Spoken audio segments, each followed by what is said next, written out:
दोस्तों काफ़ी दिन से नाफरमान एंड फैमिली आउटिंग पे निकली हुई हैं। हालांकि इन्होंने ये भी बताया कि इनका कोई काम भी है, इनका कोई शूट भी है, जिसकी वजह से इन्हें आउटिंग पे जाना पड़ा।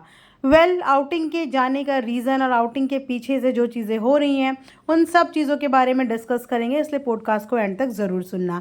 और अगर आप चैनल में न्यू हैं तो चैनल को सब्सक्राइब किए बिना मत जाना। जैसा कि आपने नाफरमान के रीसेंट व्लॉग में देखा होगा कि ये लोग किस तरीके से पहाड़ों में पहुँचे हुए हैं। शायद हिमाचल ये लोग गए हुए हैं और वहीं की ये लोग आजकल प्यारी प्यारी फुटेजेस दिखा रहे हैं। जाहिर सी बात है, जब पहाड़, नदियाँ और इतना सुंदर नेचुरल नज़ारा होता है तो व्लॉग अपने आप में खूबसूरत बन ही जाते हैं।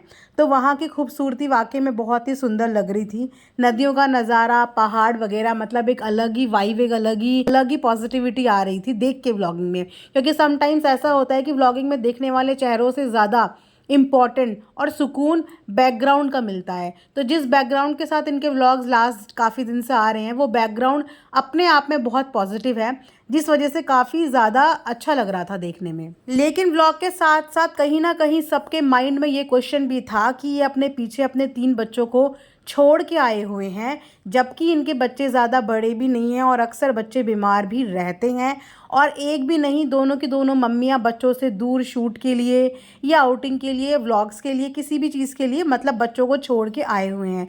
तो मेरे माइंड में भी यही क्वेश्चन हो रहा था कि यार ऐसे कैसे आ गए, बच्चे पीछे से कैसे रह रहे होंगे, क्या कर रहे होंगे। तो सडनली आज मेरे पास एक व्लॉग आया। मैं ज़्यादा नहीं देख पाती हूँ व्लॉग, तो जब आज मेरे पास व्लॉग आया सजेशन में तो मैंने व्लॉग देखा। तो उस व्लॉग में मुझे दिखी लक्ष्य टिक्की, और लक्ष्य टिक्की दिखी मुझे बच्चों के साथ, बच्चों की 6 मंथ सेलिब्रेट करती हुई। और यकीन मानो, मतलब मुझे फर्स्ट टाइम एक इतना पॉजिटिव वाइब्स आई, इतना अच्छा लगा ये सब चीज़ें भूल के कि ये फैमिली कितनी प्रॉब्लमेटिक है या इस फैमिली का पीछे पास्ट हिस्ट्री क्या रही है। लेकिन मैं अगर व्लॉग की बात करूँ तो व्लॉग देख के मुझे लिटरली सुकून मिला। जो टेंशन इतने दिन से मेरे दिमाग में चल रही थी ना कि बच्चे पीछे से कैसे होंगे, उन बच्चों की टेंशन 1 मिनट में मेरे दिमाग से निकल गई। क्योंकि जिस तरीके से लक्ष्य ने पूरे बच्चों को हैंडल किया हुआ था ना, इतने प्यारे तरीके से हैंडल करते हुए यकीन मानो मैंने इनकी माँओं को भी नहीं देखा। जितनी खूबसूरती से उसने पूरे बच्चों को दिखाया, उनको फीड करते हुए, इसे कहते हैं एक प्रॉपर मदरहुड जर्नी। हम इसी जर्नी को देखना चाहते थे, क्योंकि एक बच्चों के साथ, जैसे मैंने बताया, जैसे जैसे बच्चे बड़े होते हैं, एक न्यू माइलस्टोन टच करते हैं, तो बच्चों की जर्नी देखने में ना बहुत ही मज़ा आता है और बहुत ही इंटरेस्टिंग लगती है। क्योंकि हर बच्चा अपने आप में प्रॉब्लमेटिक होता है। कोई बच्चे कोई फ्रूट नहीं खाते, कोई प्यूरीज पसंद नहीं करते, तो वो चीज़ें देखने में अच्छी लगती है। व्लॉगिंग में सिर्फ अपना चेहरा दिखाओ या ऊपर ऊपर की चीज़ें दिखाओ, उसको आप डेली व्लॉगिंग नहीं कह सकते। व्लॉगिंग के अंदर आपको डेली में जो चीज़ें हो रही हैं और नेचुरल जो चीज़ें हो रही हैं, रियल में जो चीज़ें हो रही हैं, वो दिखानी चाहिए। तो वो देखने को मिला मुझे आज व्लॉग में। और मैंने देखा कि किस तरीके से बच्चों का वो टेक केयर कर रही थी। उन्होंने बच्चों को पूजा भी करवाई, जो कि पूजा के व्लॉग इनके घर में या तो किसी नवरात्रों में देखने को मिलते हैं या किसी स्पेशल ओकेजन में मिलते हैं। अदरवाइज़ डेली रूटीन में दिया बत्ती करते हुए बहुत कम नज़र आते हैं। तो जिस तरीके से उसने बच्चों से पूजा करवाई, उनके टीका लगाया, उनको फीड कराई, और तो और सबसे ज़्यादा संतुष्टि तब हुई जब उनके पीछे से पूरा स्टाफ मुझे नज़र आया। तो उस स्टाफ में 4 मुझे नैनीज़ नज़र आई, 2 वो लोग खुद थे, यानी कि टोटल बच्चों के टेक केयर करने के लिए वहाँ पे 6 लेडीज़ प्रेजेंट थी। तो यकीन मानो दिल को सुकून मिला कि यस, बच्चे सेफ हैंड्स में हैं। वो बोलते हैं ना कि पैदा करने वाली माँ से ज़्यादा पालने वाली का नाम होता है। आज वाकई में ये चीज़ें ना कहीं प्रूव होती हुई नज़र आई, क्योंकि बच्चे भी कंफर्टेबल उन्हीं की गोद में हो पाते हैं जिनके साथ उनका लगाव होता है और जो उनको डेली लाइफ में देखते हों। तो ये तो समझ में आ गया। टिकिता और घायल के अलावा भी बच्चे जो कंफर्टेबल हैं वो इनके घर में शांति आंटी के साथ और साथ ही साथ लक्ष्य के साथ भी हैं। इसीलिए बच्चे इतने ज़्यादा सुकून और इतने ज़्यादा आराम से वहाँ पे थे। और पिछले दिनों में आई थिंक बिग बॉस की भागदौड़ में इनके काम का भी काफ़ी ज़्यादा लॉस हुआ है। इसलिए उन सब चीज़ों को कवर अप करने के लिए ये लोग बैक टू बैक बहुत सारे काम कर रहे हैं।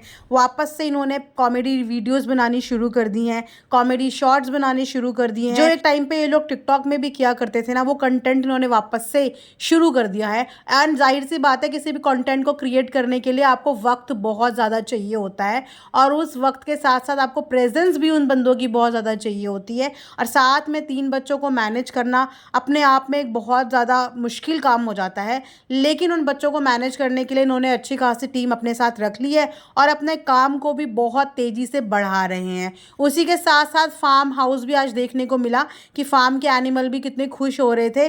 खैर देखो, ये तो प्रशंसा करने वाली बात है, क्योंकि एनिमल लवर मैं खुद भी हूँ, तो जब भी मुझे कोई एनिमल की हेल्प करता हुआ नज़र आता है तो मुझे अच्छा लगता है कि चलो इंसानों के अंदर कुछ तो दिल आ रहा है कि वो जानवरों की मदद कर पा रहे हैं, बेजुबान की मदद कर पा रहे हैं। और यही चीज़ है, यही हमें इंसान बनाती है। अगर कोई किसी इंसान के अंदर कमी है तो उस कमी को भी हम लोग बताते हैं, लेकिन ऐसा नहीं होता कि एक इंसान जीता जागता इंसान है और उसके अंदर 100 की 100% सिर्फ और सिर्फ ऐब हैं या सिर्फ कमियां हैं। हर इंसान के अंदर अपने आप में 10-20% कुछ अच्छाइयाँ भी होती हैं। तो बुराइयों पे तो अक्सर बात करते रहते हैं, थोड़ा बहुत अच्छाइयों पे भी नज़रें मार लेनी चाहिए। और जब व्लॉग वाकई में थोड़े से अच्छे लगे हैं और लगे हैं कि इन व्लॉग का पॉजिटिव रिव्यू दिया जा सके, तो इस रिव्यू को देने में मैं बिल्कुल भी कंजूसी नहीं करूँगी। बट येस, आगे के व्लॉग में देखते हैं ये और क्या क्या करते हैं। जो जो व्लॉग्स चलते रहेंगे उसके बेसिस पे हम आपके सामने रिएक्शन वीडियोस लेके आते रहेंगे। तो आप भी कमेंट सेक्शन में बताना कि आपको अभी के इनके व्लॉग्स कैसे लगे। अगर आप लोग देख रहे हैं व्लॉग्स और बच्चों को इतना खुश देख के आप लोग बताना कि आपको कैसा लगा। क्या है ना कि जब से लोगों ने इन्हें देखना छोड़ा है, इनके बच्चों की वजह से और देखना शुरू कर दिया है। तो बस बच्चे कहीं ना कहीं इनके व्लॉग्स की जान बन चुके हैं। इनको चाहे देखे ना देखे पब्लिक, लेकिन बच्चों को देखने के लिए व्लॉग ज़रूर देख लेती है। क्योंकि जो बच्चे हमारे सामने पैदा हुए होते हैं ना, तो उनको ग्रो करते हुए देखने में ना एक अलग ही मज़ा आता है कि देखो ये बच्चे हमारे सामने हुए थे, आज ये इतने मंथ्स के हो गए, आज ये इतने बड़े हो गए। तो बच्चों की जर्नी देखने में बहुत अच्छा लगता है।